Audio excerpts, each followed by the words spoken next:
ভাগাড়ে পরিণত রাজধানীর বেশিরভাগ খাল লেক, দূষিত পানিতে মরছে জলজ প্রাণ, জন্ম নিচ্ছে মশা। নাইজারের 2টি গ্রামে সন্ত্রাসী হামলা, অন্তত ৭৯ জনের মৃত্যু। স্প্যানিশ লা লিগায় সেল্টা ভিগোকে ২-০ গোলে হারিয়ে টেবিলের শীর্ষে রিয়াল মাদ্রিদ।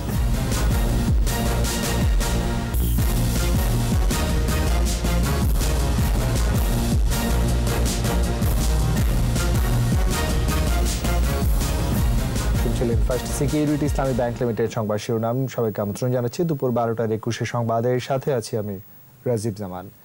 আর দর্শক ২১ টেলিভিশনের সংবাদ একই সাথে সরাসরি দেখতে পাবেন আমাদের ফেসবুক পেজ www.facebook.com/2124 অনলাইনে। দূষণ আক্রান্ত রাজধানীর লেক খালের বেশিরভাগই ভাগাড়ে পরিণত হয়েছে, নেই পানি নিষ্কাশনের ব্যবস্থা। তার উপর সুয়ারেজের লাইন এসে মিলেছে লেকগুলোতে। দূষিত পানির কারণে মরে যাচ্ছে জলজ প্রাণ, অবৈধ পানিতে জন্ম নিচ্ছে মশা, দুর্গন্ধে অতিষ্ঠ আশপাশের মানুষ। পরিবেশবাদীরা বলছেন দ্রুত ব্যবস্থা না নিলে জীবনঘাতী হয়ে উঠবে রাজধানীর লেক খাল। মাইনুল হোসেনের মাসুদের ক্যামেরা, আদিত্য মাউনের রিপোর্ট। মুক্ত আর খোলা জায়গা পেলেই সেখানে সকাল বিকাল হাঁটতে আসেন অনেকেই। অবসর কাটাতেও লেক পাড়ে থাকে মানুষের সমাগম। তবে লেকের পানি পরিবেশ ও জীবন বান্ধব নয়, নানা কারণে হয়ে উঠছে দূষিত, বিষাক্ত। ধানমন্ডি লেকের নান্দনিক সৌন্দর্য টানে সব বয়সী মানুষকে। ময়লার স্তূপে দিন দিন রূপলাবণ্য হারাচ্ছে লেক। প্রবাহ না থাকায় পানিতে জন্ম নিচ্ছে ডেঙ্গু, চিকুনগুনিয়া সহ নানা রোগের জীবাণু। কাছাকাছি চিত্র গুলশান লেকেরও। দেখে মনে হয় লেকের নিজস্ব কোনো পানি নেই। চারদিক থেকে নর্দমা যেন লেকে বিষ ঢালছে। কোথাও কোথাও লেকের উপর দাঁড়িয়ে আছে বহুতল ভবন। কিছুটা ভালো হাতের ঝিল, তবে পানি দূষণ থেকে মুক্ত নয়। দূষণ আর দখল আছে খালগুলোতে। দেখে বোঝার উপায় নেই কখনো এইসব খালে ছিল জলের প্রবাহ। দখল দূষণে নিশ্চিহ্ন রাজধানীর বহু খাল। মাটিটা ভরট হয়ে গেছে, এই মাটিটা সরাইতে হবে। জামটা সরাই দিলে ক্লিয়ার হয়ে গেল, মনে হয় মোটামুটি আমাদের এখানটা ক্লিয়ার হয়ে গেল। বাচ্চাদের সমস্যা, প্রত্যেকটা মানুষের সমস্যা এখানে যাওয়া করা। এতটুকু রাস্তার ভিতরে যাওয়া, একটা মানুষ পড়ে গেলে তো ড্রেনের ভিতরে পড়বো আমরা।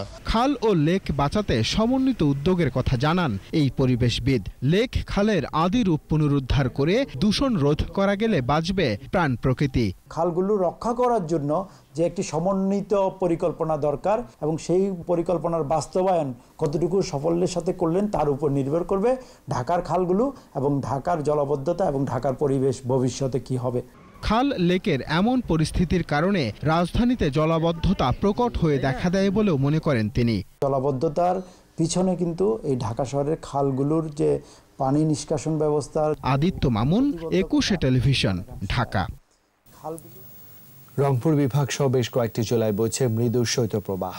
দিনে রোদ আর সন্ধ্যা থেকে সকাল পর্যন্ত ঘন কুয়াশায় চাদরে ঢাকা থাকে চারদিক। কনকনে শীত আর কুয়াশায় বড় বীজতলা সহ ক্ষতি হচ্ছে বিভিন্ন ফসলের। প্রতিনিধিদের সহায়তা আরো জানাচ্ছেন সমর ইসলাম। রংপুর বিভাগ সহ নওগাঁ, পাবনা, যশোর, চুয়াডাঙ্গা এবং মৌলভীবাজারের শ্রীমঙ্গলে মৃদু শৈত্যপ্রবাহ অব্যাহত রয়েছে।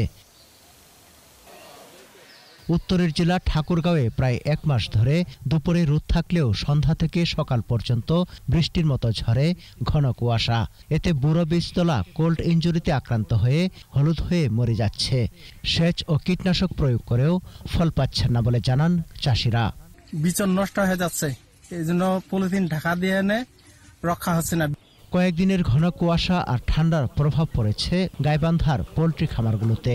রোগে আক্রান্ত হচ্ছে মুরগি, ছোট হচ্ছে ডিমের আকার। এতে আয় কমেছে খামারিদের।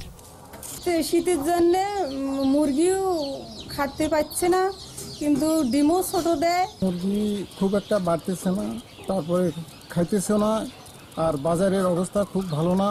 নওগাঁতেও বইছে মৃদু শৈত্যপ্রবাহ।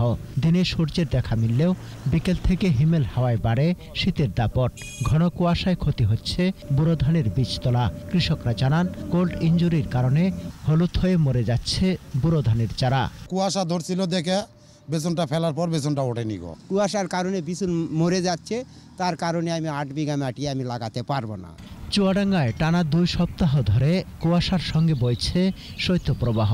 বোরো ধানের বীজতলা কোল্ড ইনজুরিতে আক্রান্ত হওয়ায় দুশ্চিন্তায় কৃষক। কুয়াশা এবং ঠান্ডার কারণে পাতাগুলো নষ্ট হয়ে যাচ্ছে, এতে করে আশানুরূপ ফল আমরা পাবো না মনে করছি। এদিকে ঢাকার কেরানীগঞ্জে প্রধানমন্ত্রী শেখ হাসিনার দেয়া উপহার হিসেবে অসহায় ও দুস্থ শীতার্তদের মাঝে 6000 কম্বল বিতরণ করা হয়েছে। নাটোরের সিংড়ায় শীতার্ত অসহায় মানুষের মাঝে শীতবস্ত্র বিতরণ করেছেন তথ্য ও যোগাযোগ প্রযুক্তি প্রতিমন্ত্রী জুনায়েদ আহমেদ পলক। মানিকগঞ্জে অসচ্ছল ও প্রতিবন্ধীদের মাঝে কম্বল ও সেলাই মেশিন বিতরণ করা হয়েছে।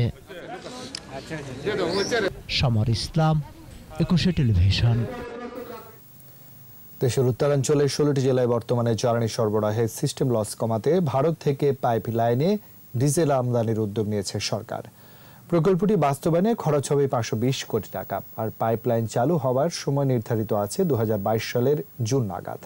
চট্টগ্রাম থেকে বিপ্লব মজুমদারের ক্যামেরায় একরামুল হকের রিপোর্ট, জানাচ্ছেন সমর ইসলাম। দেশের উত্তরাঞ্চলের 16 জেলায় জ্বালানি সরবরাহ করা হয় পার্বতীপুর ডিপো থেকে। সমুদ্রপথে আমদানি করা জ্বালানি যায় নদীপথে অথবা রেল যোগে। পথে চুরি হয় তেল, আছে নানা ধরনের সিস্টেম লস। এমন প্রেক্ষাপটে 2018 সালের 9 এপ্রিল ডিজেল আমদানির বিষয়ে বাংলাদেশ ও ভারতের মধ্যে একটি সমঝোতা চুক্তি স্বাক্ষর হয়। ওই বছরের 18 সেপ্টেম্বর দুদেশের প্রধানমন্ত্রী ভিডিও কনফারেন্সের মাধ্যমে পাইপলাইন প্রকল্পের ভিত্তিপ্রস্তর স্থাপন করেন। ভারতের শিলিগুড়ি থেকে 131 কিলোমিটার পাইপলাইন দিয়ে তেল পৌঁছবে পার্বতীপুরের ডিপোতে। পাইপলাইনের দৈর্ঘ্য প্রায় 131 কিলোমিটার। এর মধ্যে বাংলাদেশ পোর্শনে হবে 126 কিলোমিটার এবং ভারতের পোর্শনে থাকবে হচ্ছে 105 কিলোমিটার। প্রকল্পটি বাস্তবায়ন হলে উত্তরাঞ্চলের তেল সরবরাহ ব্যবস্থার সক্ষমতা বাড়বে। বুড়ো মৌসুমে কৃষকের কাছে ডিজেল পৌঁছাবে সহজে। এই পাইপলাইন প্রকল্প থেকে বিদ্যুৎ কেন্দ্রেও জ্বালানি সরবরাহ সহজ হবে। উত্তরবঙ্গে এই মুহূর্তে যে আমাদের যে তেলের যে চাহিদার যে সমস্যা থাকে, সংকট থাকে, সেই সংকটটা নিরসন হবে। পাইপলাইন স্থাপিত হলে প্রথম পর্যায়ে বছরে ডিজেল আসবে 5 লাখ টন। পর্যায়ক্রমে এই পরিমাণ 10 লাখ টনে উন্নীত হবে। নুমালীগড় থেকে প্রতি বছর প্রায় 10 লাখ মেট্রিক টন ডিজেল এই পাইপলাইনের মাধ্যমে আমরা আনতে পারব। দেশে বছরে জ্বালানি তেলের চাহিদা 67 লাখ মেট্রিক টন। প্রতি বছরে চাহিদা বাড়ছে। পাইপলাইন দিয়ে জ্বালানি এলে খরচ কমবে অনেকখানি। সমর ইসলাম, 21 টেলিভিশন। আওয়ামী লীগের সাবেক সাধারণ সম্পাদক সৈয়দ আশরাফুল ইসলামের দ্বিতীয় মৃত্যুবার্ষিকী আজ। এই নেতার মৃত্যুবার্ষিকীতে বরণী কবরস্থানে শ্রদ্ধা নিবেদন করেছেন পরিবারের সদস্যরা। তার বিদেহী আত্মার শান্তি কামনায় দোয়া করা হয়। বঙ্গবন্ধুর ঘনিষ্ঠ সহচর সৈয়দ নজরুল ইসলামের পুত্র সৈয়দ আশরাফ রাজনীতিতে পারফেক্ট ম্যান হিসেবে পরিচিত পেয়েছেন। ত্যাগী নেতা হিসেবে দলের প্রতি অনুগত থেকেছেন আমৃত্যু। শ্রদ্ধা নিবেদন শেষে স্মৃতিচারণ করেন তার বোন সাংসদ সৈয়দা জাকিয়া লিপি।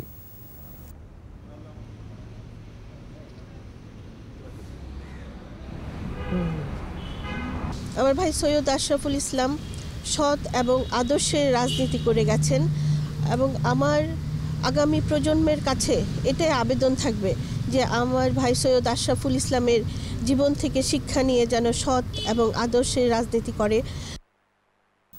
শেষ করছি 12টার 21 সংবাদ। যাবার আগে ফার্স্ট সিকিউরিটি ইসলামী ব্যাংক লিমিটেড সংবাদ শিরোনামগুলো জানাচ্ছি আরো একবার। ভাগাড়ে পরিণত রাজধানীর বেশিরভাগ লেক খাল, দূষিত পানিতে মরছে জলজ প্রাণ, জন্ম নিচ্ছে মশা।